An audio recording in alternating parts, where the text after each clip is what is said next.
Hi guys, welcome back to my YouTube channel. ಎಲ್ಲರೂ ಹೇಗಿದ್ದೀರಾ? I hope ನೀವೆಲ್ಲರೂ ಚೆನ್ನಾಗಿದ್ದೀರಾ ಅಂತ. ನಾನು ತುಂಬ ಚೆನ್ನಾಗಿದ್ದೀನಿ. ಇವತ್ತಿನ ವ್ಲಾಗ್ ಏನು ಅಂತ ಅಂದರೆ ಫಾದರ್ಸ್ ಡೇ ಸ್ಪೆಷಲ್. ನಾವು ಸ್ವಲ್ಪ ಔಟಿಂಗ್ ಹೋಗಿದ್ವಿ, ಶಾಪಿಂಗ್ ಆ್ಯಂಡ್ ಲಂಚ್ಗೆಲ್ಲ ಹೋಗಿದ್ವಿ. ಅದೆಲ್ಲ ನಾನು ಮಿನಿ ವ್ಲಾಗಲ್ಲಿ ಕ್ಯಾಪ್ಚರ್ ಮಾಡಿದ್ದೀನಿ. ಫ್ಯಾಮಿಲಿ ಜೊತೆ ಹೋಗಿದ್ದೆ ಅಲ್ವಾ, ಸೊ ವ್ಲಾಗ್ ಕಡೆ ಅಷ್ಟು ಕಾನ್ಸಂಟ್ರೇಟ್ ಮಾಡೋಕ್ಕಾಗಲಿಲ್ಲ. ಬಟ್ ಸ್ಟಿಲ್ ನಾನು ಕ್ಲಿಪ್ಪಿಂಗ್ಸ್ನ ತೊಗೊಂಡಿದ್ದೀನಿ. ಅದು ಮಿನಿ ವ್ಲಾಗ್ ಫಾರ್ಮೆಟಲ್ಲಿದೆ. ಅದನ್ನು ಮಿನಿ ವ್ಲಾಗಲ್ಲಿ ಅಪ್ಲೋಡ್ ಮಾಡ್ತೀನಿ. ವೆಯ್ಟ್ ಮಾಡ್ತೀನಿ ಆದಷ್ಟು ಬೇಗ. ನಾನು ರಂಜಿತ್ ಕೇಳಿದ್ದೆ, ಫಸ್ಟು ಫಾದರ್ಸ್ ಡೇ ಅವ್ರದ್ದು, ಸೊ ತುಂಬ ಸ್ಪೆಷಲ್ ಅಲ್ವಾ. ವಿಹಾ ಕಡೆಯಿಂದ ನಾನು ಗಿಫ್ಟ್ನ ಕೊಡ್ತೀನಿ, ನೀವೇನು ಬೇಕಾದರೂ ತೊಗೊಳ್ಳಿ ಅಂತ. ಅವರು ಅಂದರೆ ಏನು ಬೇಕಾದ್ರೂ ತೊಗೊಳ್ಳಿ ಅಂತಂದು ನಾನು ಆಪ್ಷನ್ ಕೊಟ್ಟಿರಲಿಲ್ಲ. ನಾನು ಒಂದೇ ಕೊಟ್ಟಿದ್ದು ಬಟ್ಟೆನೇ ತೊಗೋಬೇಕು ಅಂತ. ಬಿಕಾಸ್ ಅವ್ರ ಹತ್ರ ಬಟ್ಟೆ ಕಲೆಕ್ಷನ್ಸ್ ತುಂಬ ಕಡಿಮೆ ಇದೆ. ಆ್ಯಂಡ್ ಇನ್ನೊಂದು ಅವ್ರ ಬಟ್ಟೆಗೆ ಇನ್ವೆಸ್ಟ್ ಮಾಡಲ್ಲ. ನಿಮ್ಗೆ ಆಲ್ರೆಡಿ ಗೊತ್ತಿದೆ, ಅವ್ರಿಗೆ ಬಟ್ಟೆಗಳ ಮೇಲೆಲ್ಲ ಅಷ್ಟು ಇನ್ವೆಸ್ಟ್ ಮಾಡೋದು ಇಷ್ಟ ಇಲ್ಲ. ಅಟ್ ದಿ ಸೇಮ್ ಟೈಮ್ ನಾವು ಆಚೆ ಹೋದಾಗ ನನ್ನ ಹತ್ರ ವಿಹಾ ಹತ್ರ ಪರವಾಗಿಲ್ಲ ಇದೆ, ರಂಜಿತ್ ಹತ್ರನೂ ಇವಾಗ ನ್ಯೂ ಕಲೆಕ್ಷನ್ಸ್ ಬೇಕಿತ್ತು. ಹಾಗಾಗಿ ನಾನು ನೀವು ಬಟ್ಟೆನೇ ತೊಗೋಬೇಕು ಅಂತ ಹೇಳಿದೆ, ಬೇರೆ ಆಪ್ಷನ್ ಕೊಟ್ಟಿರಲಿಲ್ಲ. ಓಕೆ ಅಂತ ಹೇಳಿದರು. ನಿಮ್ಗೆ ಎಷ್ಟು ಬೇಕೋ ಅಷ್ಟು ತೊಗೊಳ್ಳಿ, ಯಾವ್ದು ಇಷ್ಟ ಆಗುತ್ತೋ ಅಷ್ಟು ತೊಗೊಳ್ಳಿ, ನಾನು ಕೂಡ ಇನ್ವಾಲ್ವ್ ಆಗಲ್ಲ ಸೆಲೆಕ್ಟ್ ಮಾಡೋದಕ್ಕೆ ಅಂತ ಹೇಳಿದ್ದೆ. ಆಯಿತಾ, ಅವರು ಸ್ವಲ್ಪ ಶಾಪಿಂಗ್ ಮಾಡಿದ್ದಾರೆ, ಸ್ವಲ್ಪನೇ ಮಾಡಿರೋದು. ಅದರಲ್ಲೂ ಒಂದು 4,000 ರೂಪಾಯಿಗೆ ಅವ್ರು ಶಾಪಿಂಗ್ ಮಾಡಿದ್ರು. ಆ್ಯಂಡ್ ನನ್ನ ತಂಗಿ ನಾವು ಅಪ್ಪಗೆ ಶಾಪಿಂಗ್ ಮಾಡಿಸಿದ್ಲು. ನಾವು ಅಪ್ಪ ಚೆನ್ನಾಗಿ ಶಾಪ್ ಮಾಡಿದ್ರು. ಒಂದು 5,000 ರುಪೀಸ್ ಏನೋ ಅವರು ಶಾಪ್ ಮಾಡಿದರು. ಬಟ್ ಏನಂದರೆ ಅಪ್ಪ ತಗೋತಿರ್ಲಿಲ್ಲ, ನನಗೆ ಬೇಡ ಇಷ್ಟೊಂದು ರೇಟ್ ಇಲ್ಲಿ ಅಂತ. ಒಂದು ಶಾರ್ಟ್ಸ್ 600 ಅಂದರೆ 599 ಎಲ್ಲ ಇತ್ತಲ್ವಾ, ಟೀ ಶರ್ಟ್ಸ್ 499. ಸೊ ಅಪ್ಪ ಬೇಡ, ನಾನು ಅಲ್ಲೇ ಮಧುಗಿರಿಲಿ ತಗೋತೀನಿ ಅಂತ ಹೇಳ್ತಿದ್ರು. ಬಟ್ ನನ್ನ ತಂಗಿ ಬಿಡದೆ ಫೋರ್ಸ್ ಮಾಡಿ ಅವಳೇ ಒಂದಷ್ಟು ಪಿಕ್ ಮಾಡಿ ಸೆಲೆಕ್ಟ್ ಮಾಡಿ ಕೊಡಿಸಿದ್ಲು. ಅವರು ಕೂಡ ಅಲ್ಲಿ ಟ್ರಯಲ್ ಮಾಡಿ ನೋಡಿದ್ರು, ತುಂಬ ಚೆನ್ನಾಗಿತ್ತು. ಅವರು ಸ್ವಲ್ಪ ಹೊಸ ಪ್ಯಾಟರ್ನ್ಸ್ ಎಲ್ಲ ಟ್ರೈ ಮಾಡಿದ್ರು, ಚೆನ್ನಾಗಿ ಕಾಣಿಸ್ತಿತ್ತು. ಆ್ಯಂಡ್ ನಾನು ಅದನ್ನೆಲ್ಲನೂ ಇವಾಗ ನಿಮ್ಮ ಜೊತೆ ಶೇರ್ ಮಾಡೋಣ ಅಂತ. ರಂಜಿತ್ ಕೂಡ ಫಸ್ಟ್ ಫಾದರ್ಸ್ ಡೇ ಸ್ಪೆಷಲ್ ವಿಹಾಗೂ ಸ್ವಲ್ಪ ಶಾಪಿಂಗ್ ಮಾಡು ನನ್ನ ಕಡೆಯಿಂದ ಅಂತ ಹೇಳಿದರು. ಒಂದು ವಾರ ಮುಂಚೆಗೇ ಹೇಳಿದರು. ನಾನೆಲ್ಲನೂ ಅಂದರೆ ಒಂದು ವಾರ ಮುಂಚೆ ಅಲ್ಲ, ಒಂದು 3-4 ಡೇಸ್, ಫಾದರ್ಸ್ ಡೇಗೆ ಒಂದು 3-4 ಡೇಸ್ ಇದೆ ಅವಾಗ. ನಾನು ಅವ್ರ ಹತ್ರ ಹೇಳಿದ್ದೆ, ಫಾದರ್ಸ್ ಡೇ ಸ್ಪೆಷಲ್ ನಾನು ಇದು ಕೊಡ್ತಾ ಇದ್ದೀನಿ, ನೀವು ಶಾಪಿಂಗ್ ಮಾಡಲೇಬೇಕು ಅಂತ. ಸೊ ಅವಾಗ ಅವ್ರು ಈ ಥರ ಶೇರ್ ಮಾಡ್ಕೊಂಡಿದ್ರು. ಆಯಿತಾ, ನಾನೆಲ್ಲ ವಿಹಾಗೆ ಫಸ್ಟ್ ಕ್ರೈಯಲ್ಲೇ ಆರ್ಡ್ರ್ ಮಾಡಿದ್ದೆ. ಎಲ್ಲ ರಿಸೀವ್ ಆಗೋವರೆಗೂ ವೆಯ್ಟ್ ಮಾಡ್ತಿದ್ದೆ. ಆಲ್ಮೋಸ್ಟ್ ರಿಸೀವ್ ಆಯಿತು ನೆನ್ನೆಗೆಲ್ಲನೂ. ಅದು ನಿಮ್ಮ ಜೊತೆ ಇವಾಗ ಶೇರ್ ಮಾಡ್ಕೊತೀನಿ. ಕಂಪ್ಲೀಟ್ ಎಲ್ಲ ಬಟ್ಟೆಗಳದ್ದು ಲಿಂಕ್ಸ್ ನಾನು ವಿಜ್ ಲಿಂಕಲ್ಲಿ ಕೊಡ್ತೀನಿ. ಯೂಟ್ಯೂಬಲ್ಲಿ ಅಟ್ಯಾಚ್ ಮಾಡೋಕ್ಕಾಗಲ್ಲ ಕೆಲವೊಂದಷ್ಟು ಪ್ರಾಡಕ್ಟ್ಸ್ನ, ಪ್ಲೀಸ್ ಅರ್ಥ ಮಾಡ್ಕೊಳ್ಳಿ. ಬಂದು ಮತ್ತೆ ಕಮೆಂಟ್ ಮಾಡಿ ಕೇಳ್ತೀರಾ ಲಿಂಕ್ ಅಂತ. ವಿಜ್ ಲಿಂಕಲ್ಲಿ ಹೋದರೆ ಎಲ್ಲದ್ರದ್ದು ಲಿಂಕ್ ನಿಮಗೆ ಸಿಗುತ್ತೆ. ನಾನು ವಿಜ್ ಲಿಂಕ್ನ ಇನ್ಸ್ಟಾಗ್ರಾಮ್ ಬಯೋದಲ್ಲಿ ಹಾಕಿರ್ತೀನಿ, ಪ್ಲೀಸ್ ಒನ್ಸ್ ಹೋಗಿ ಚೆಕ್ ಮಾಡಿ ಆಯಿತಾ. ಡೈಲಿ ಅಂದರೆ ಯೂಟ್ಯೂಬ್ ಯಾರು ಮಾಡ್ತಿರ್ತಾರೋ ಅವ್ರಿಗೆ ಗೊತ್ತಿರುತ್ತೆ. ಕೆಲವೊಂದಷ್ಟು ಪ್ರಾಡಕ್ಟ್ನ ನಾವು ಟ್ಯಾಗ್ ಮಾಡೋದಕ್ಕಾಗಲ್ಲ, ಎಕ್ಸ್ಪೆಷಲಿ ಬಟ್ಟೆಗಳಂತೂ ಎಲ್ಲೋ ಒಂದೊಂದು ಟ್ಯಾಗ್ ಮಾಡ್ಬೋದು ಅಷ್ಟೇ. ಸೊ ಲಿಂಕ್ ಅಲ್ಲಿ ಕೊಟ್ಟಿರ್ತೀನಿ, ಚೆಕ್ ಮಾಡಿ. ಫಸ್ಟು ನಾನು ವಿಹಾ ತೋರಿಸ್ತೀನಿ, ಅದಾದರೆ ರಂಜಿತದ್ದು ತೋರಿಸ್ತೀನಿ. ಬಿಕಾಸ್ ನನ್ನ ಆಡಿಯನ್ಸ್ ಜಾಸ್ತಿ ವುಮೆನ್ಸ್ ಅಲ್ವಾ, ಅದರಲ್ಲೂ ನ್ಯೂ ಮಾಮ್ಸ್ ಇದ್ದೀರಾ, ಅವ್ರಿಗೆ ಹೆಲ್ಪ್ ಆಗ್ಬೋದು. ಇದು ಬ್ಯಾಕ್ ಬಟನ್ ಇದೆ, ಇದು ಹಾಕ್ಬಿಡ್ತೀನಿ. ಕೋಲ್ಡ್ ಆಗಿದೆ, ಏನಕ್ಕಾಯ್ತು ಅಂತಲೇ ಗೊತ್ತಿಲ್ಲ. ನನಗೆ ಇನ್ನೊಂದು ನಿಮ್ಮ ಹತ್ರ ಹೇಳ್ಕೊಂಡಿಲ್ಲ ಅಂತ ಅನಿಸುತ್ತೆ. ನನಗೆ ಕೋಲ್ಡ್ ಮಾತ್ರ ಫ್ರೀಕ್ವೆಂಟಾಗಿ ಮಂತ್ಲಿ 2 ಟೈಮ್ಸ್ ಆದರೂ ಆಗ್ತಿತ್ತು, ಮುಂಚೆ ಎಲ್ಲ. ಬಟ್ ಪ್ರೆಗ್ನೆನ್ಸಿ ಟೈಮಲ್ಲಿ ಒಂದು 3 ಟೈಮ್ಸ್ ಆಗಿತ್ತು ಅಷ್ಟೇ. ಆ್ಯಂಡ್ ಆಫ್ಟರ್ ಡೆಲಿವರಿ ಇದೆ ಫಸ್ಟ್ ಟೈಮ್, 5th ಮಂತಲ್ಲಿ ಆಗಿದೆ. ಎಲ್ಲಿ ಕೋಲ್ಡ್ ಆಗುತ್ತೋ ಅಂತ ಎಷ್ಟು ಹುಷಾರಾಗಿದೆ ಗೊತ್ತಾ ನಾನು ಪ್ರೆಗ್ನೆನ್ಸಿ ಟೈಮಲ್ಲಿ ಆಗಿರ್ಬೋದು. ಅದರಲ್ಲೂ ಆಫ್ಟರ್ ಡೆಲಿವರಿ ಇನ್ನೂ ಹುಷಾರಾಗಿದೆ. ಬಟ್ ಏನು ಕೋಲ್ಡ್ ಆಯಿತು ಅಂತ ಗೊತ್ತಿಲ್ಲ. ವೆದರ್ ನಿಮಗೆ ಗೊತ್ತಿದೆ, 1.5 ಆಗ್ತಿದೆ. ಬಟ್ ಎಲ್ಲೂ ಮಳೆನೂ ನೆಂದಿಲ್ಲ. ಸಮ್ಟೈಮ್ಸ್ ನನಗೆ ಓವರ್ ಹೀಟ್ ಆದ್ರೂ ಕೋಲ್ಡ್ ಆಗೋ ಚಾನ್ಸಸ್ ಇರುತ್ತೆ. ಏನಕ್ಕೋ ಅದಕ್ಕೆ ಆಗಿದೆ ಬಿಡಿ. ಮಾತ್ರೆ ಏನೂ ತೊಗೊಳಂಗಿಲ್ಲ. ತುಂಬ ಜನ ಮಾತ್ರೆ ಶೇರ್ ಮಾಡಿ ನಮ್ಮ ಹತ್ರನೂ ಅಂತ ಹೇಳಿದ್ರಿ. ಹೆಡ್ಡೇಕ್ತು ತೊಗೊಳಂಗಿಲ್ವಂತೆ ಫೀಡಿಂಗ್ ಮಾಮ್ಸ್. ಒಂದು 9th ಮಂತ್ವರೆಗೇನೋ ತೊಗೊಳಂಗಿಲ್ವಂತೆ ಯಾವುದೋ ಟ್ಯಾಬ್ಲೆಟ್. ಸೊ ಹಂಗಾಗಿ ನಾನು ವಿಕ್ಸ್ ಹಚ್ಕೊಂಡೆ ಮಲಗಿದ್ದೆ ನೈಟು. ಆ್ಯಂಡ್ ಬಿಸಿನೀರು ನಾನು ಯಾವಾಗಲೂ ಬಿಸಿನೀರೇ ಕುಡಿಯೋದು. ಇವತ್ತು ಇನ್ನೂ ಬಿಸಿ ನೀರು ಕುಡಿದಿದ್ದೀನಿ. ನಾನು ಒಬ್ಬಳೇ ಇದ್ದಾಗ ಏನು ಗೊತ್ತಾ, ನನಗೆ ಏನೇ ಆದರೂ ನಾನು ತಲೆ ಕೆಡಿಸ್ಕೊಳ್ಳಲ್ಲ. ಬಟ್ ವಿಹಾಗೆ ಫೀಡ್ ಮಾಡಬೇಕಾಗುತ್ತೆ. ಆ್ಯಂಡ್ ಅವಳನ್ನ ಎತ್ಕೋತಿರ್ತೀನಿ. ನೀವು ನಂಬಲ್ಲ, ಇವತ್ತು ನಾನು ಅವಳನ್ನ ತುಂಬ ಹತ್ರದಿಂದ ನೋಡೋಕ್ಕೆ ಹೋಗಿಲ್ಲ. ಬಿಕಾಸ್ ಮಾತಾಡ್ತಿರ್ತೀವಿ ಹಾಕಬೇಕು ಅಂತೇಳಿ. ಬೇಗ ಕೋಲ್ಡ್ ಮೇಲಾಗ್ಲಪ್ಪ. ಇದು ಫಸ್ಟು ರೀತಿ ರಾಂಬಾಸ್ ತುಂಬ ಕ್ಯೂಟಾಗಿ ಕಾಣಿಸುತ್ತೆ ವಿಹಾಗೆ ಇಲ್ಲಿ ಕೆಳಗಡೆದು. ಬಟ್ ಅದು ಏನಕ್ಕೆ ಹಿಂಗಿದೆ ಅಂತ ನಾನು ಹೇಳ್ತೀನಿ. ಇದನ್ನು ಫಾದರ್ಸ್ ಡೇ ದಿನ ಆಲ್ರೆಡಿ ರಿಸೀವ್ ಆಗಿತ್ತು, ವಾಶ್ ಮಾಡಿ ಹಾಕ್ಕೊಂಡು ಕರ್ಕೊಂಡು ಹೋಗಿದ್ವಿ. ಅದು ಇನ್ನೂ ವಾಶ್ ಮಾಡಿಲ್ಲ, ಅದಕ್ಕೆ ತೋರಿಸ್ಬೇಕಲ್ಲ ಅಂತೇಳಿ ಬಾಸ್ಕೆಟಲ್ಲಿ ಇತ್ತು, ತೋರಿಸ್ದೆ. ಈ ಔಟ್ಫಿಟ್ ನಾನು ಅವ್ಳಿಗೊಂದು 3-4 ಅವರ್ಸ್ ಹಾಕಿದ್ದೆ ಅಷ್ಟೇ. ಯೂಶ್ವಲಿ ಆಚೆ ಹೋಗಿ ಬಂದಿದ್ದ ತಕ್ಷಣ ಬಟ್ಟೆ ಚೇಂಜ್ ಮಾಡ್ತೀವಲ್ವ, ಕೆಳಗಡೆನೂ ಈ ರೀತಿ ಬಟನ್ಸ್ ಲಾಕ್ ಮಾಡೋದಷ್ಟೇ. ತುಂಬಾ ಕಂಫರ್ಟಬಲ್ ಅಂತ ಅನಿಸುತ್ತೆ. ಮಕ್ಕಳಿಗೆ ಫ್ರಾಕ್ ಆದರೆ ಮೇಲ್ಗಡೆ ಬರ್ತಿರುತ್ತೆ, ಇದಾದರೆ ಫಿಟ್ಟಾಗಿ ಕರೆಕ್ಟಾಗಿ ಕೂತಿರುತ್ತೆ ಅಂತ. ಅದು ವಾಶ್ಗೆ ಆಗಬೇಕು, ಅದಕ್ಕೆ ಅಲ್ಲಿ ಸೈಡ್ಗೆ ಇಟ್ಬಿಡ್ತೀನಿ. ಆ್ಯಂಡ್ ನೆಕ್ಸ್ಟ್ ಕ್ಯೂಟಾಗಿರೋದೊಂದು ಸ್ವೆಟ್ರ್ ತೊಗೊಂಡೆ. ತುಂಬಾ ಕೋಲ್ಡ್ ಅಂತ ಅನಿಸುತ್ತೆ. ಅವಳ ಕೈಕಾಲು ತುಂಬಾ ಕುರಿತಿರುತ್ತೆ. ಸಮ್ಟೈಮ್ಸ್ ನಾವು ಆಚೆ ಕಡೆ ನೈಟ್ ಟೈಮ್ ವಾಕ್ ಮಾಡ್ತೀವಲ್ವ, ಅವಾಗೆಲ್ಲ ಸ್ವೆಟರ್ ಒಂದೂ ಇಲ್ಲ ಅವಳ ಹತ್ರ. ಎಲ್ಲ ಬಾಡಿ ಸೂಟ್ ಇದೆ. ಬಾಡಿ ಸೂಟ್ ನಾವು ಯೂಶ್ವಲಿ ವೇರ್ ಮಾಡಲ್ಲ. ಒಳಗಡೆ ಶೆಕೆ ಅಂತ ಅನಿಸುತ್ತೆ, ಆಚೆ ಹೋದರೆ ಚಳಿ ಅಂತ ಅನಿಸುತ್ತೆ. ಕನ್ಫ್ಯೂಷನು. ನನಗೆ ಇರೋಕ್ಕಾಗಲ್ಲ, ಏನು ಅವಳು ಹೆಂಗಿರ್ತಾಳೆ ಅಂತೇಳಿ ಸ್ವಲ್ಪ ಹೊತ್ತು ಹಾಕೋದು ತೆಗೆದುಬಿಡೋದು ಅಷ್ಟೇ. ಯಾವಾಗ ಮಳೆ ಬರೋ ಟೈಮಲ್ಲಿ ಹಾಕ್ತೀನಿ, ಮತ್ತೆ ತೆಗೆದುಬಿಡೋದು ಹಂಗೆ. ಸೊ ಒಂದು ಸ್ವೆಟರ್ ಇರಲಿ, ಆಚೆ ಹೋಗ್ತಾ ಇರ್ತೀವಿ, ಬೇಕಾಗುತ್ತೆ. ಅಂತೇಳಿ ಒಂದು ಸ್ವೆಟರ್ನ ತೊಗೊಂಡೆ. ತುಂಬಾ ಕ್ಯೂಟಾಗಿದೆ ಅಲ್ವಾ. ಇವಳಿಗೆ ಇನ್ನೂ ಒಂದು 4 ಮಂತ್ಸ್ ಯೂಸ್ ಮಾಡ್ಬೋದು ಅಂತ ಅನ್ಕೋತೀನಿ. ನೋಡೋಣ ಎಷ್ಟು ದಿನ ಯೂಸ್ ಮಾಡ್ತೀವೋ. ಅದಾದಮೇಲೆ ಒಂದಷ್ಟು ಕ್ಯೂಟ್ ಸಾಕ್ಸ್ನ ತೊಗೊಂಡಿದ್ದೀನಿ ವೀಹಾಗೆ ಅಂತ. ನನಗೆ ಅಂತ ನಾನು ಏನೂ ಶಾಪ್ ಮಾಡಿಲ್ಲ, ಜಸ್ಟ್ ಸ್ಲಿಪ್ಪನ್ನು ತೊಗೊಂಡಿದ್ದೀನಿ. ಅದನ್ನು ಆಲ್ರೆಡಿ ಆಚೆ ಇಟ್ಬಿಟ್ಟಿದ್ದೀನಿ. ಮಿನಿ ಬ್ಲಾಗಲ್ಲಿ ತೋರಿಸಿದ್ದೀನಿ. ನಾರ್ಮಲ್ ಸ್ಲಿಪ್ಪರ್ ಅಷ್ಟೇ, ಜುಡಿಯೋದಲ್ಲಿ ತೊಗೊಂಡಿದ್ದು. ನನಗೆ ಅಂತ ಜುಡಿಯೋದಲ್ಲಿ ನಾನೇನು ಶಾಪ್ ಮಾಡಲಿಲ್ಲ. ಕಲೆಕ್ಷನ್ಸ್ ತುಂಬಾ ಚೆನ್ನಾಗಿದೆ ಜುಡಿಯೋದಲ್ಲಿ, ಎಕ್ಸ್ಪೆಷಲಿ ಮೆನ್ಸ್ದು ಚೆನ್ನಾಗಿದೆ. ವುಮೆನ್ಸ್ದು ಇನ್ನೂ ಬೇರೆ ಬೇರೆ ಥರ ಬಂದಿದ್ದಾವೆ, ಲೈಕ್ ಕೋಆರ್ಡ್ ಸೆಟ್ ಆಗಿರ್ಬೋದು. ಆ್ಯಂಡ್ ಡ್ರೆಸ್ಸಸ್ ಕೂಡ ತುಂಬ ಚೆನ್ನಾಗಿ ಬಂದಿದೆ. ಆ್ಯಂಡ್ ಸ್ಲಿಪ್ಪರ್ಸ್ ಕಲೆಕ್ಷನ್ಸ್ ಚೆನ್ನಾಗಿದೆ. ಬ್ಯೂಟಿ ಪ್ರಾಡಕ್ಟ್ಸ್ ಜುಡಿಯೋದು ನನಗೇನು ಅಷ್ಟು ಇಷ್ಟ ಆಗಲ್ಲ. ನೈಲ್ ಪಾಲಿಶ್ ಎಲ್ಲ ಚೆನ್ನಾಗೇ ಇರುತ್ತೆ, ಬಟ್ ನಾನು ಯಾವತ್ತೂ ತೊಗೊಂಡಿಲ್ಲ. ನೈಲ್ ಪಾಲಿಶ್ ಆಗಿರ್ಬೋದು, ಲಿಪ್ಸ್ಟಿಕ್ ತೊಗೊಂಡಿದ್ದೆ ಅಷ್ಟೇ. ಯಾರಾದರೂ ಶಾಪಿಂಗ್ ಮಾಡಬೇಕು ಅಂತ ಅಂದ್ಕೊಂಡಿದ್ರೆ ಒಂದ್ಸತಿ ವಿಸಿಟ್ ಮಾಡಿ ನೋಡಿ. ಕಲೆಕ್ಷನ್ಸ್ ತುಂಬಾ ಚೆನ್ನಾಗಿದೆ. ನನಗೆ ಆಫ್ಲೈನ್ ಔಟ್ಲೆಟ್ಸ್ ಅಂತ ಬಂದರೆ ಜುಡಿಯೋ ಆಲ್ ಟೈಮ್ ಫೇವ್ರೇಟ್. ಮದುವೆ ಆದಾಗಿಂದ ಹೋಗೇ ಇಲ್ಲ, ಬಿಕಾಸ್ ಪ್ರೆಗ್ನೆಂಟ್ ಆದೆ. ಆ ಟೈಮಲ್ಲೆಲ್ಲೂ ಹೋಗೋಕ್ಕಾಗಲಿಲ್ಲ. ಆ್ಯಂಡ್ ನನಗೂ ಏನೋ ಶಾಪಿಂಗ್ ಮಾಡಬೇಕು ಅಂತ ಅನ್ನಿಸ್ತಿರ್ಲಿಲ್ಲ. ಬರ್ಡೇ ಟೈಮಲ್ಲೆಲ್ಲ ಆನ್ಲೈನೇ ಪರ್ಚೇಸ್ ಮಾಡಿದೆ, ಹಾಗಾಗಿ ಹೋಗೋಕ್ಕಾಗಿರಲಿಲ್ಲ. ಬಟ್ ಇವಾಗ ಹೋಗಿದ್ದು ಕಲೆಕ್ಷನ್ ಇಷ್ಟ ಆದರೂ ನಾನು ತೊಗೊಳ್ಳಿಲ್ಲ, ಬಿಕಾಸ್ ನಾನು ಫಸ್ಟು ಒಂದು 5 kg ಆದರೂ ವೆಯ್ಟ್ ಲಾಸ್ ಆಗಬೇಕು. ಕರೆಂಟ್ ವೆಯ್ಟ್ ಎಷ್ಟಿದ್ದೀರಾ ಅಂತ ಕೇಳಿದ್ರಿ. ನಾನು ಡೆಲಿವರಿ ಆಗಿ 15 ಡೇಸ್ಗೇನೋ ಚೆಕ್ ಮಾಡಿಸಿದ್ದೆ. ವೆಯ್ಟು ಅರೌಂಡ್ 62 ಇದ್ದೆ. ಡೆಲಿವರಿ ಟೈಮಲ್ಲಿ, ಡೆಲಿವರಿ ದಿನ 73 ಇದ್ದೆ. ಅರೌಂಡ್ 11 to 12 kg ನಾನು ವೆಯ್ಟ್ ಲಾಸ್ ಆಗಿದ್ದೆ ಆಫ್ಟರ್ ಡೆಲಿವರಿ. ಗೊತ್ತಿಲ್ಲ ಹೇಗೆ ಅಂತ, ಒಬ್ಬರು ಆಗ್ತಾರಂತೆ. ವೆಯ್ಟ್ ಲಾಸ್ ಮಾಡಬೇಕು ಅಂತ ಅನ್ಕೋತಿದ್ದೀನಿ, ಬಟ್ 6 ಮಂತ್ವರೆಗೂ ವೆಯ್ಟ್ ಮಾಡಬೇಕು. ಆ್ಯಂಡ್ ಫುಡ್ಡಲ್ಲಿ ಜಂಕ್ ಏನೋ ತಿಂತಾ ಇಲ್ಲ. ವೆಯ್ಟ್ ಲಾಸ್ ಬಗ್ಗೆ ಶೇರ್ ಮಾಡ್ಕೊಂಡಾಗ ಫೀಡಿಂಗ್ ಮಾಡ್ತಿರ್ತೀವಿ, ವೆಯ್ಟ್ ಲಾಸ್ ಹೇಗೆ ಮಾಡೋಕ್ಕಾಗುತ್ತೆ ಅಂತ ಕೇಳ್ತಾ ಇರ್ತೀರಾ. ಫೀಡಿಂಗ್ ಮಾಡ್ತಾಯಿದ್ರು ವೆಯ್ಟ್ ಲಾಸ್ ಮಾಡ್ಬೋದು, ಏನು ಊಟ ಬಿಟ್ಬಿಡಿ ಅಂತಲ್ಲ. ವೆಯ್ಟ್ ಲಾಸ್ ಅಂತಂದರೆ ಎಷ್ಟು ಬೇಕೋ ಅಷ್ಟು ತಿನ್ನೋದು. ಲೈಕ್ ಫುಡ್ಡು ಅಂದರೆ ರೈಸ್ ಕ್ವಾಂಟಿಟಿ ಒಂದು ತಟ್ಟೆ ಅನ್ನ ತಿಂದುಬಿಟ್ರೆ ಹೇಗೆ, ಎಷ್ಟು ಬೇಕೋ ಅಷ್ಟು ಕ್ವಾಂಟಿಟಿ ನೋಡಿಕೊಂಡು ಬ್ಯಾಲೆನ್ಸ್ ಡಯಟ್ ಫಾಲೋ ಮಾಡೋದಷ್ಟೇ. ಊಟ ಬಿಡೋಕ್ಕಾಗುತ್ತೆ ಈ ಟೈಮಲ್ಲಿ ಆಗೋದಿಲ್ಲ ಬಿಡಿ. ಕ್ಯೂಟ್ ಸಾಕ್ಸ್ ನೋಡಿ ಎಷ್ಟು ಚೆನ್ನಾಗಿದೆ. ಇದು ಪ್ಯಾಕ್ ಆಫ್ 3 ಆಯಿತಾ. ತುಂಬ ಚೆನ್ನಾಗಿ ಬಂದಿದೆ ಅಲ್ವಾ. ನಂಗೆ ತುಂಬ ಇಷ್ಟ. ಮಕ್ಕಳು ಬಟ್ಟೆನೇ ನಿಜವಾಗ್ಲೂ. ಇದೆಲ್ಲ ಆಲ್ರೆಡಿ ವಾಶ್ ಮಾಡಿ ಇಟ್ಬಿಟ್ಟಿದ್ದೀನಿ. 3ಕ್ಕೂ ನಾನು ಅದೆಷ್ಟೋ ಪೇ ಮಾಡಿದೆ. ನನಗೆ ತುಂಬ ಮರವಾಗ್ಬಿಟ್ಟಿದೆ ಆಫ್ಟರ್ ಡೆಲಿವರಿ. ನಿಜವಾಗ್ಲೂ ಅದು ಎಲ್ಲೋ ಕೇಳಿದ್ದೆ, ಡೆಲಿವರಿ ಆದಮೇಲೆ ಮರವಾಗುತ್ತೆ ಅಂತ. ನಿಜ ಅದು ನನಗದು ಸಿಕ್ಕಾಪಟ್ಟೆ ಮರವು. ತುಂಬ ಮರ್ತ್ಬಿಡ್ತೀನಿ ಬೇಗ ಕೆಲವೊಂದು, ಅಂದರೆ ಎಷ್ಟೊಂದು ಕೆಲಸಗಳು ಅದ್ರ ಮಧ್ಯೆ ಮರಿಬೋದೇನೋ ಗೊತ್ತಿಲ್ಲ. ಬಟ್ ಆಫ್ಟರ್ ಡೆಲಿವರಿನೂ ಮರವು ಆಗುತ್ತಂತೆ ಕೆಲವೊಬ್ಬರಿಗೆ. ಆ್ಯಂಡ್ ಈ ರೀತಿ ಮಸ್ಲಿನ್ ಕ್ಲಾತ್ ಟವಲ್ ಬರುತ್ತೆ ಅಲ್ವಾ, ಅದರಲ್ಲೇ ಮಸ್ಲಿನಲ್ಲಿ ನಾನು ಏನೋ ಆ್ಯಂಡ್ ಕರ್ಚೀಫ್ನ ಆರ್ಡರ್ ಮಾಡಿದ್ದೆ. ಅವಳಿಗೆ ಎಷ್ಟು ಇದ್ರೂ ಬೇಕು ಕರ್ಚೀಫ್ ಅಂತೂ. ಬಾಯಲ್ಲಿ ಇಟ್ಕೊಳ್ಳೋದು, ಬೆಳ್ಳಿಂಗ್ ತೆಗಿಯೋದು, ಎಂಜಲೆಲ್ಲ ರುಬ್ಕೊಂಡಿರ್ತಾಳೆ. ಸೊ ಹಂಗಾಗಿ ಈ ಥರದ್ದು ಒಂದು 3 ಆರ್ಡ್ರ್ ಮಾಡಿದ್ದೆ. ತುಂಬಾ ಸಾಫ್ಟಾಗಿರುತ್ತೆ ಆಯಿತಾ, ತುಂಬ ಚೆನ್ನಾಗಿರುತ್ತೆ. ಇದು ನೋಡಿ, ಈ ಪ್ರಿಂಟ್ ಎಷ್ಟು ಚೆನ್ನಾಗಿ ಕ್ಯೂಟಾಗಿದೆ. ಇದು ಪ್ಯಾಕ್ ಆಫ್ 3 ಒಂದೇದ್ರಲ್ಲೇ ಬಂದಿದ್ದು. 3 ಕೂಡ ಡಿಫ್ರೆಂಟಾಗಿದೆ, ಚೆನ್ನಾಗಿದೆ, ಬೇಕಾಗುತ್ತೆ. ನನ್ನ ತಂಗಿ ವಿಹಾಗ್ ಚಿಕ್ಕಿ ವಿಹಾಗೋಸ್ಕರ ಅವ್ರ ಜೊತೆ ಬಟ್ಟೆ ಕೊಡಿಸಿದ್ಲು. ವಿಹಾಗ್ ಹೇಗೆ ಅಂದರೆ 1 year ಮೇಲೇ ಜುಡಿಯೋದಲ್ಲಿರೋದು, ಮಂತ್ಸ್ ವೈಸ್ದೆಲ್ಲ ಇಲ್ಲ. 1 yearದೇ ತೊಗೊಂಡ್ಳು ಅವಳು, 1 to 1.5 yearದು. ಇನ್ನೊಂದು ಸ್ವಲ್ಪ ದಿನ ಬಿಟ್ಟೆ ಹಾಕು ಪರವಾಗಿಲ್ಲ ಅಂತ ವಾಶ್ ಮಾಡಿದ್ದೀನಿ. ಹಾಗಾಗಿ ಇದು ಶಾರ್ಟ್ಸ್. ಆ್ಯಂಡ್ ಇದು ನಾನು ಬಿಸಿಲು ಒಣಗಾಕೋದ್ರಿಂದ ಉಲ್ಟಾ ಒಣಗಾಕಿರ್ತೀನಿ, ಸೊ ಹಂಗಾಗಿ ಉಲ್ಟಾ ಇದೆ. ಇದು ಟಾಪ್. ಎಷ್ಟು ಕ್ಯೂಟ್ ಇದೆ ಅಲ್ವಾ, ಚೆನ್ನಾಗಿರುತ್ತೆ.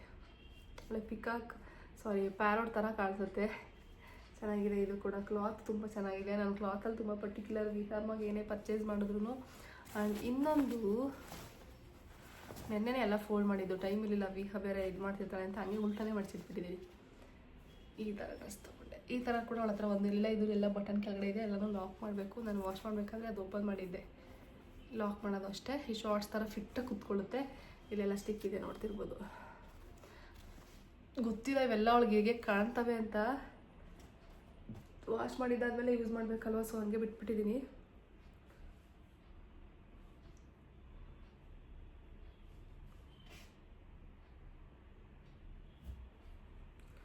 ಇನ್ನೊಂದು ಸೇಮ್ ಯೆಲ್ಲೋ ಕಲರ್ ತೋರಿಸ್ತೆ ಅಲ್ವಾ, ಅದೇ ಥರದ್ದೇ. ಇದು ಫಸ್ಟೇ ತೊಗೊಂಡಿದ್ದೆ, ಇವಾಗ ತೋರಿಸ್ತಾ ಇದ್ದೀನಿ. ಯಾವಾಗ ಅಂತಂದರೆ ನಾನು ಬೇಬಿ ಕೆರಿಯರ್ ಬ್ಯಾಗ್ ಆರ್ಡ್ರ್ ಮಾಡಿದ್ದೆ ಅಲ್ವಾ, ಆ ಟೈಮಲ್ಲಿ ಇದನ್ನು ಪರ್ಚೇಸ್ ಮಾಡಿದ್ದು. ವಿಹಾ ವ್ಯಾಕ್ಸಿನೇಷನ್ ದಿನ ಈ ಔಟ್ಫಿಟ್ನ ಹಾಕೊಂಡೋಗಿದ್ದೆ.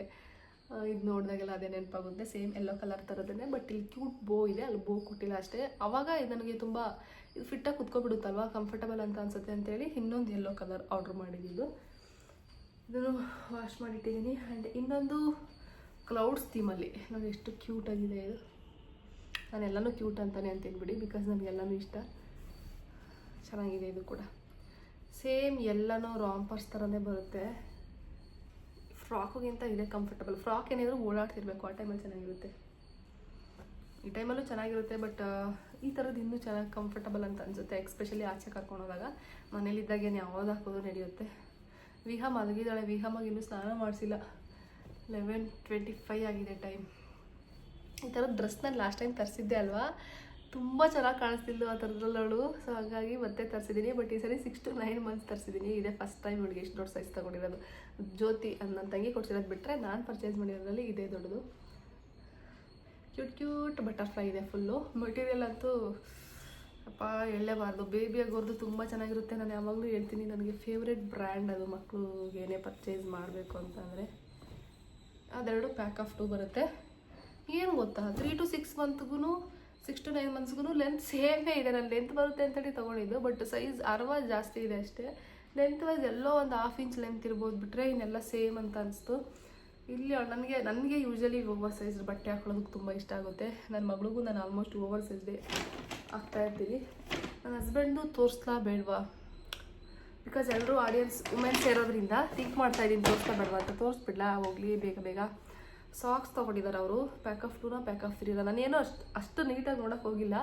ಬಿಲ್ ಹಾಕ್ಸ್ಬೇಕಾದ್ರೆ ನೋಡ್ತಾ ಇದ್ದೆ ಅಷ್ಟೇ, ಸುಮ್ಮನೆ ರ್ಯಾಂಡಮಾಗೆ. ಅವ್ರು ಬ್ಲೂ ಕಲರ್ದು 2 ತೊಗೊಂಡಿದ್ರು. ಅವಾಗ ನಾನು ರಿಟರ್ನ್ ಮಾಡಿಸ್ದೆ.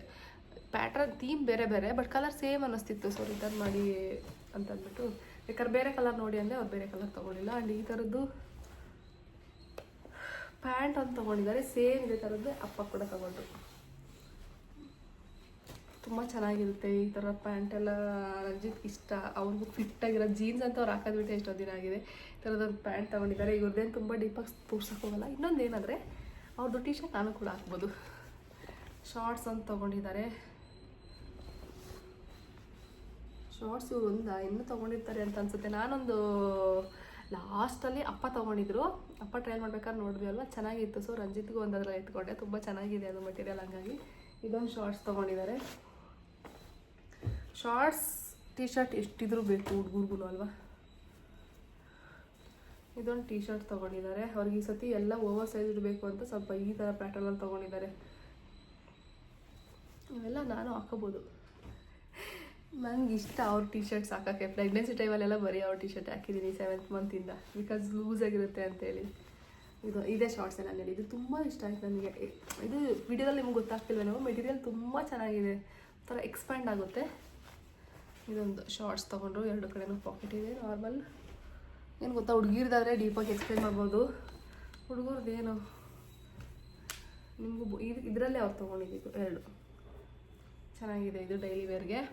ಅವ್ರು ಇನ್ನೊಂದು ಮೇ ಬಿ ಬ್ರೌನಲ್ಲಿ ತೊಗೊಂಡಿದ್ರು. ಅದು ವಾಶ್ಗೆ ಹಾಕಿದ್ದೀವಿ. ಅವರು ಅವತ್ತು ಇಟ್ಕೊಂಡಿದ್ರು ಅದನ್ನು. ಇನ್ನೊಂದು ಆರೆಂಜ್ ಕಲರ್ ತೊಗೊಂಡಿದ್ರಲ್ವಾ, ಅದು ಮೇ ಬಿ ಕಬೋರ್ಡಲ್ಲಿ ಇಟ್ಟಿದ್ದಾರೆ ಅಂತ ಅನ್ಸುತ್ತೆ. ಸೇಮ್ ಇದೇ ಥರ ಟಿ ಶರ್ಟಲ್ಲಿ ಆರೆಂಜ್ ಕಲರ್ ಕೂಡ ತೊಗೊಂಡ್ರು. ಆಯಿತಾ, ಅದು ನಂಗೆ ತುಂಬ ಇಷ್ಟ ಆಯಿತು. ಇವೆಲ್ಲ ಡೈಲಿ ವೇರ್ಗೆ. ನಾನು ಇವರೆಲ್ಲ ತೊಗೊಂಡಿದ್ದಾದ್ಮೇಲೆ ಥಿಂಕ್ ಮಾಡ್ತಾಯಿದ್ದೀನಿ, ಇವ್ರು ಏನು ತೊಗೊಂಡೇ ಇಲ್ವಲ್ಲ. ನಾನು ನೋಡಿದರೆ ಎಷ್ಟು ಚೆನ್ನಾಗಿ ಹೇಳಿದೆ ತೊಗೊಳ್ಳಿ ಅಂತ, ಇವ್ರು ನೋಡಿದ್ರೆ ಏನು ತೊಗೊಂಡಿಲ್ವಲ್ಲ ಅಂತ. ಬರೀ ಈ ಟಿ ಶರ್ಟ್ ತೊಗೊಂಡಿದ್ದಾರೆ. ಬರೀ ಈ ಥರ ಡೈಲಿ ವೇರ್ ಟಿ ಶರ್ಟೇ. ಒಂದೇ ಒಂದು ಜೊತೆ ಸ್ಲಿಪ್ಪರ್. ಇದು ನಾನೇ ತುಂಬ ಫೋರ್ಸ್ ಮಾಡಿ ಅಪ್ಪಗೆ ಹೇಳಿದೆ ತೊಗೊಳ್ಳಿ ಅಂತ. ಅವ್ರು ತೊಗೊಳ್ಳಿಲ್ಲ. ಅವ್ರ ಹತ್ರ ಆಲ್ರೆಡಿ ಒಂದು ಇದೆಯಂತೆ, ಬೇಡ ಅಂತಂದು. ರಂಜಿತ್ಗೆ ಫೋರ್ಸ್ ಮಾಡಿ ಇದನ್ನು ತೊಗೊಳ್ಳೇಬೇಕು ಅಂತೇಳಿ ತೊಗೊಂಡ್ರು. ಮತ್ತು ಇದೆಷ್ಟು 499 rupees ಅಷ್ಟೇ. ಚೆನ್ನಾಗಿದೆ, ತುಂಬಾ ಚೆನ್ನಾಗಿ ಕಾಣಿಸ್ತಿತ್ತು ಅವ್ರಿಗೆ. ಸೊ ತೊಗೊಳ್ಳಿ ಅಂತೇಳಿ ಹೇಳಿದ್ದು.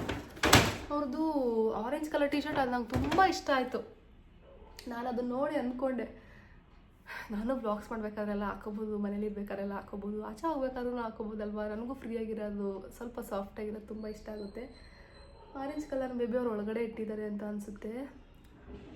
ಬಿಲ್ ಮಾಡಬೇಕಾದ್ರೆ ಇತ್ತು ಆಚೆ. ಬೆಳಿಗ್ಗೆನೇ ಹೇಳ್ತಿದ್ರು ಹೊಸದು ಇಕ್ಕೊಳ್ಳ ಅಂತ. ನೆನೆ ನೈಟ್ ಬೇಡ, ವಿಹಾನ್ ಎತ್ಕೊಂಡೋಗಳು ಎಲ್ಲ ನೆಕ್ತಿರ್ತಾಳೆ, ಹೊಸದು ಬೇಡ ಅಂತೇಳಿ. ಅವಳು ಹಂಗೇನೆ ಕೈ ಸಿಕ್ಕಿದ್ರೆ ಈ ಬಟ್ಟೆ ಸಿಕ್ಕಿದ್ರೆ ಬಟ್ಟೆ ನೆಕ್ತಾ ಇರ್ತಾಳೆ. ಇಷ್ಟೇ ತೊಗೊಂಡಿರೋದು ಅವರು. ನೋಡೋಣ ನೆಕ್ಸ್ಟ್ ಇನ್ನೊಂದು ಸತಿ ಯಾವಾಗಾದರೂ ಕರ್ಕೊಂಡೋದ್ರೆ ಅವ್ರಿಗೆ ಸ್ವಲ್ಪ ಶರ್ಟ್ ಇದ್ರಲ್ಲಿ ಕೊಡಿಸ್ಬೇಕು. ನನಗೆ ಇವಾಗ ಜಾಸ್ತಿ ಇವ್ರಿಬ್ರದ್ದು ಮೇಲೆ ಹೋಗ್ಬಿಟ್ಟಿದೆ.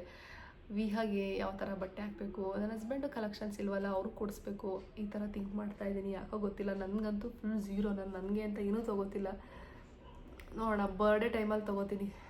ಚೆನ್ನಾಗಿ ಶಾಪಿಂಗ್ ಮಾಡಿದ್ರೆ ಬರ್ಡೇ ಟೈಮಲ್ಲೇ ಮಾಡೋದು. ನನ್ನ ಬರ್ಡೇ ಇನ್ನು ಸೆಪ್ಟೆಂಬರಲ್ಲಿರೋದು. ಅವಾಗೇನಾದರೂ ಶಾಪಿಂಗ್ ಮಾಡೋಣ. ಆ್ಯಂಡ್ ಕರೆಂಟ್ ವೇಟ್ ಚೆಕ್ ಮಾಡ್ತೀನಿ ಯಾವಾಗಾದರೂ ಆಚೆ ಹೋದಾಗ. ಈ ವೀಕೆಂಡ್ ಆಚೆ ಹೋಗೋಣ ಅಂತ ಅಂದ್ಕೊಂಡಿದ್ದೀನಿ, ಸ್ವಲ್ಪ ಕೆಲಸದ ಮೇಲೆ ವ್ಲಾಗ್ ಮಾಡ್ತೀನಿ ಅದನ್ನು ಕೂಡ. ಸೊ ಅವಾಗೇನಾದರೂ ಚೆಕ್ ಮಾಡಲೇಬೇಕು. ನಾನು ವೆಯ್ಟ್ ಮಾಡ್ತಾಯಿದ್ದೀನಿ, 60 ಆಗಿರ್ತೀನಿ ಅಂತ ಅನ್ಸುತ್ತೆ ಅಷ್ಟೇ. ನಾನು ವೆಯ್ಟ್ ಲಾಸ್ ಮಾಡ್ತಿಲ್ಲ ಆ್ಯಂಡ್ ಡಯಟ್ ಮಾಡ್ತಿಲ್ಲ, ಅಂದರೆ ಎಕ್ಸಸೈಸ್ ಮಾಡ್ತಿಲ್ಲ, ಡಯಟ್ ಮಾಡ್ತಿಲ್ಲ. ಮೈಟ್ ಬಿ 60 ಇರ್ತೀನಿ ನಾನು. 55 ನಂದು ಯಾವಾಗಲೂ ವೆಯ್ಟ್ ಇದು 52 ಚಿಕ್ಕಪಟ್ಟೆ ಕಡ್ಡಿ ಥರ ಕಾಣಿಸ್ತೀನಿ ಬಿಡಿ. ನನಗೆ ಇಲ್ಲೆಲ್ಲ ಮೂಳೆಗಳು ಹಂಗೆ ಕಾಣ್ತಿರುತ್ತೆ. 55 ಇರಬೇಕು ನನ್ನ ನೈಟಿಗೆ, ನಾನು ತುಂಬ ಹೈಟ್ ಇರೋದರಿಂದ 55 ಇದ್ದರೆ ಕರೆಕ್ಟಾಗಿ ಕಾಣಿಸ್ತೀನಿ. ಇಷ್ಟೇ ಗೈಸ್ ಈ ವ್ಲಾಗ್. ಆ್ಯಂಡ್ ಇನ್ನೊಂದು ನಾನು ನಿಮ್ಮ ಜೊತೆ ಶೇರ್ ಮಾಡ್ಕೋಬೇಕು. ಜುಡಿಯೋದಲ್ಲಿ ಆಂಟಿ ಬಂದು ನಮ್ಮನ್ನು ಮಾತಾಡ್ಸಿದ್ರು. ಸೌಮ್ಯ ಅಲ್ವಾ ನೀವು ವ್ಲಾಗ್ಸ್ ಮಾಡ್ತೀರಾ, ನಾವು ಡೈಲಿ ನೋಡ್ತೀವಿ. ಆ್ಯಂಡ್ ವಿಹಾ ಅಲ್ವಾ ಅಂತ. ವಿಹಾನು ಆ ಟೈಮಲ್ಲಿ ನನ್ನ ಪಕ್ಕನೇ ಇದ್ಲು. ಅಮ್ಮ ವಿಹಾನ ಎತ್ಕೊಂಡಿದ್ರು, ಅವಾಗ ಅಪ್ಪ ಟ್ರಯಲ್ ಮಾಡ್ತಾಯಿದ್ರು ಆಯಿತಾ. ನಾನು ಸಡನ್ನಾಗೆ ಬ್ಲ್ಯಾಂಕ್ ಆದೆ. ಹೌದಾ ಆಂಟಿ ಅಂತ ಇಷ್ಟೇ, ಜಾಸ್ತಿ ಕಮ್ಯುನಿಕೇಟ್ ಮಾಡೋಕ್ಕಾಗಲಿಲ್ಲ. ಅವರು ಸ್ವಲ್ಪ ಬ್ಯುಸಿ ಇದ್ದರು ಟ್ರಯಲ್ ರೂಮಲ್ಲಿ. ಆ್ಯಂಡ್ ಥ್ಯಾಂಕ್ ಯು ನೀವು ಬಂದು ನಮ್ಮನ್ನು ಮಾತಾಡ್ಸಿದ್ದಕ್ಕೆ. ನೆಕ್ಸ್ಟ್ ಟೈಮ್ ಯಾರೇ ಸಿಕ್ಕಿದ್ರು ತುಂಬ ಚೆನ್ನಾಗಿ ಇನ್ನೂ ಮಾತಾಡ್ತೀನಿ, ಓಕೆನಾ. ಒಂದೊಂದು ಟೈಮ್ ಹಂಗೆ ಬ್ಲ್ಯಾಂಕ್ ಆಗ್ತೀವಿ, ಸಡನ್ನಾಗಿ ಬಂದು ಯಾರಾದರೂ ಮಾತಾಡ್ಸಿದ್ರೆ ಹಂಗೆ ಅಲ್ವಾ. ನೀವು ಅದೇ ನನ್ನ ಡೈಲಿ ನೋಡ್ತಿರ್ತೀರ ಬ್ಲಾಗ್ಸಲ್ಲಿ, ನಾನು ಫಸ್ಟ್ ಟೈಮ್ ನೋಡ್ತಿರ್ತೀನಿ ಹಂಗಾಗಿ. ಆ್ಯಂಡ್ ಇನ್ನೊಂದು ಹಾಸ್ಪಿಟಲ್ಗೆ ಹೋಗಬೇಕಾದ್ರೆ, ಅನುಪಮ ಹಾಸ್ಪಿಟ್ಲಿಗೆ ಹೋಗ್ತಿದ್ದೆ ಅಲ್ವಾ, ಅವಾಗ ತುಂಬ ಜನ ಬಂದು ನನ್ನ ಮಾತಾಡ್ಸ್ತಿದ್ರಿ. ಆ್ಯಂಡ್ ಇನ್ನೊಂದು ಅನುಪಮ ಹಾಸ್ಪಿಟಲ್ ಬಿಡಿ ಎಲ್ರಿಗೂ ಗೊತ್ತು, ನಾನು ಆಲ್ರೆಡಿ ಸ್ಟಾಫ್ಸಿಂದ ಹಿಡಿದು ಪ್ರತಿಯೊಬ್ಬರಿಗೂ ವ್ಲಾಗ್ಸ್ ಮಾಡ್ತೀರಲ್ವ ನೀವು ಅಂತ ಪ್ರತಿಯೊಬ್ಬರು ಕೇಳ್ತಾಯಿದ್ರು. ಅದನ್ನ ಬಿಟ್ಟು ನಾವು ಅದು ಏರಿಯಾ ಯಾವುದೋ ಏರಿಯಾ ಇಲ್ಲಿದೆ ನಮ್ಮ ಮನೆ ಹತ್ರ, ಒಂದು ಜಾತ್ರೆ ನಡೀತಿತ್ತು. ಆ ಟೈಮಲ್ಲಿ ಹೋಗಿದ್ವಿ ನಾವು. ಟೆಂಪಲ್ದು ಅಡ್ರೆಸ್ ಕೂಡ ಕೇಳಿದ್ರಿ ಎಷ್ಟೊಂದು ಜನ. ನಾನು ಹೇಳಿದ್ದೆ, ಅದು ನೆನಪಾಗ್ತಿಲ್ಲ. ಈರೋಳ್ಳಿ ಕ್ರಾಸ ಏನೋ ಸಮಥಿಂಗ್ ಇದೆ, ಇಲ್ಲೇ ನಮ್ಮ ಮನೆಯಿಂದ ಒಂದು 2-3 ಕಿಲೋಮೀಟರ್ ಆಗುತ್ತೆ ಅಷ್ಟೇ. ಅಲ್ಲಿಗೆ ಜಾತ್ರೆಗೆ ಹೋದಾಗ ಒಂದು 3 ಮೆಂಬರ್ಸ್ ನನ್ನ ಮಾತಾಡ್ಸಿದ್ರಿ ಆ ಟೈಮಲ್ಲಿ. ನಾನು ಯಾವತ್ತದನ್ನೆಲ್ಲ ವ್ಲಾಗ್ಸಲ್ಲಿ ಶೇರ್ ಮಾಡ್ಕೊಳ್ಳಿಲ್ಲ. ಬಟ್ ಮೊನ್ನೆ ಜುಡಿಯೋಲ್ಲಿ ಆಂಟಿ ಬಂದು ವಿಹಾ ಅಲ್ವಾ ಅಂತ ಕೇಳಿದ್ದಕ್ಕೆ ನನ್ನ ಬಿಟ್ಬಿಡಿ, ಅವಳ ಕಡೆ ನೀವು ಲೋ ತೋರ್ಸೋದು ನನಗೆ ತುಂಬ ಇಷ್ಟ ಆಗುತ್ತೆ. ತುಂಬ ಜನ ಮುದ್ದು ಕಂದಮ್ಮ ಇದು ಅಂತ ಇಮೋಜಿಸ್ ಕಳಿಸ್ತಿರ್ತೀರಲ್ವ, ಕಿಸ್ ಇಮೋಜಿಸ್ ಅಲ್ವಾ, ತುಂಬ ಖುಷಿಯಾಗುತ್ತೆ. ನನ್ನೆಲ್ಲ ಆಡಿಯನ್ಸು ಜಾಸ್ತಿ ಇರೋದೇ ಮೆಜಾರಿಟಿ ಹೆಣ್ಮಕ್ಳು. ನನಗೆ ತುಂಬ ಕ್ಯೂಟ್ ಕಾಂಪ್ಲಿಮೆಂಟ್ಸ್ನ ನನಗೆ ನನ್ನ ಮಗಳಿಗೆ. ವಿಹಾ ಹುಟ್ಟಿದ್ಮೇಲೆ ನೀವು ತುಂಬ ಚೆನ್ನಾಗಿ ಹ್ಯಾಪಿಯಾಗಿದ್ದೀರಾ, ಡೇ ಬೈ ಡೇ ತುಂಬ ಚೆನ್ನಾಗಿ ಕಾಣಿಸ್ತಿದ್ದೀರಾ, ನಿಮ್ಮ ಫೇಸಲ್ಲಿ ಆ ಗ್ಲೋ ಇದೆ ಅಂತ ಹೇಳ್ತಾ ಇರ್ತೀರಾ. ಹೌದು, ವಿಹಾ ಹುಟ್ಟಿದ್ಮೇಲೆ ತುಂಬ ಖುಷಿಯಾಗಿದ್ದೀನಿ. ವಿಹಾ ಬಗ್ಗೆ ತುಂಬ ವಿಷಯಗಳು ನಿಮ್ಮ ಜೊತೆ ಶೇರ್ ಮಾಡ್ಕೊಳ್ಳೋದಿದೆ. ಇನ್ನೂ ಅಪ್ಕಮಿಂಗ್ ಹೋಗ್ತಾ ಸ್ವಲ್ಪ ದಿನ ಆಗಲಿ, ಆಮೇಲೆ ಶೇರ್ ಮಾಡ್ಕೊತೀನಿ ಅಷ್ಟೇ ಗೈಸ್. ಈ ಬ್ಲಾಗ್ನ ಇಲ್ಲಿಗೆ ಹೆಂಡ್ ಮಾಡ್ತೀನಿ. ಇದೊಂಥರ ಕ್ಯೂಟ್ ಶಾಪಿಂಗ್ ಆಲ್ ವಿಡಿಯೋ ಆಗಿತ್ತು. ಎಲ್ಲ ಲಿಂಕ್ಸ್ ನಾನು ಲಿಂಕಲ್ಲಿ ಕೊಟ್ಟಿರ್ತೀನಿ. ನಿಮ್ಮ ಜೊತೆನೂ ಮಾತಾಡಿ ತುಂಬ ದಿನಗಳಾಗಿತ್ತು. ಒಂದು 10 ಡೇಸಿಂದ ಬ್ಲಾಗ್ನ ಶೂಟ್ ಮಾಡಿಲ್ಲ ಪ್ರಾಪರಾಗೆ. ಇಲ್ಲಿ ಸಮ್ಟೈಮ್ಸ್ ಬ್ರೇಕ್ ಬೇಕಾಗುತ್ತೆ, ಎಕ್ಸ್ಪೆಷಲಿ ಫ್ಯಾಮಿಲಿಗೆ ಬಂದಾಗ ನಾನು ಫ್ಯಾಮಿಲಿಗೆ ಟೈಮ್ ಕೊಡಬೇಕಾಗುತ್ತೆ. ಇನ್ನು ಅವ್ರು ನನಗೆ ಯಾವಾಗಲೂ ಸಿಗೋದು ಅಲ್ವಾ. 5th ಮಂತಲ್ಲಿ ಊರಿಗೆ ಹೋಗೋ ಪ್ಲ್ಯಾನ್ ಇದೆ ಈ ಮಂತಲ್ಲಿ. ಅಂದರೆ ವಿಹಾಗ 5th ಮಂತ್ ರನ್ನಿಂಗ್ ಅಲ್ವಾ. ನಾವು ಹಸ್ಬೆಂಡ್ ಊರಿಗೆ ಹೋಗಿಲ್ಲ, ಡೈರೆಕ್ಟ್ ಇಲ್ಲಿಗೆ ಬಂದ್ವಿ. ಸೊ ಹಸ್ಬೆಂಡ್ ಊರಿಗೆ ಹೋಗಿ ಒಂದು ನೈಟ್ ಆದರೂ ಅಲ್ಲಿ ಮಲ್ಕೋಬೇಕು. ಅದಾದಮೇಲೆ ನಾವು ಯಾವಾಗ ಬೇಕಾದರೂ ಹೋಗ್ಬೋದು. 5th ಮಂತಲ್ಲಿ ನಾವು ಹೋಗಲಿಲ್ಲ ಅಂದರೆ ಮತ್ತೆ 9th ಮಂತ್ವರೆಗೂ ಕಾಯಬೇಕು. ಮಿಡಲಲ್ಲಿ ಎಷ್ಟು ಫೆಸ್ಟಿವಲ್ ಇದ್ದಾವೆ, ಗೌರಿ ಹಬ್ಬ ಇದ್ದಾವೆ, ದಸರಾ ಇದೆ. ಆ ಟೈಮಲ್ಲೆಲ್ಲ ಹಸ್ಬೆಂಡ್ ಮನೆಗೆ ನಾನು ವಿಹಾ ಹೋಗ್ದಂಗೆ ಹೇಗೆ ಇರೋಕ್ಕಾಗುತ್ತೆ. ಫಸ್ಟೇ ಹಬ್ಬ, ಸೊ ಎಲ್ಲರೂ ಒಟ್ಟಿಗೆ ಸೆಲೆಬ್ರೇಟ್ ಮಾಡಬೇಕಲ್ವಾ. ನಾನು, ರಂಜಿತ್, ವಿಹಾ ಎಲ್ಲರೂ ಇರಬೇಕು ಫ್ಯಾಮಿಲಿಲಿ. ಸೊ ಹಾಗಾಗಿ 5th ಮಂತಲ್ಲಿ ಹೋಗಿ ಆ್ಯಂಡ್ ಬರೋಣ ಅಂತ ಅಂದ್ಕೊಂಡಿದ್ದೀವಿ. ಆ ಟೈಮಲ್ಲೂ ಕೂಡ ಬ್ಲಾಗ್ ನೀಟಾಗಿ ಮಾಡ್ತೀನಿ. ಅಷ್ಟೇ ಪ್ಲ್ಯಾನ್ ಇರೋದು. ಒಂದೇ ದಿನ ಅನಿಸುತ್ತೆ ಹೋಗೋದು. ಕಿವಿ ಚುತ್ಸೋಣ ಅಂತ ಅಂದ್ಕೊಂಡಿದ್ದೀನಿ ಹಾಗೆ 5th ಮಂತಲ್ಲಿ ಊರಿಗೆ ಹೋದಾಗಲೇ. ಅವಾಗಾದರೆ ಅಮ್ಮ ಅಪ್ಪ ಎಲ್ಲರೂ ಇರ್ತಾರೆ. ಸೊ ಕಿವಿ ಚುತ್ಸೋಣ ಅಂತಲೂ ಅಂದ್ಕೊಂಡಿದ್ದೀನಿ.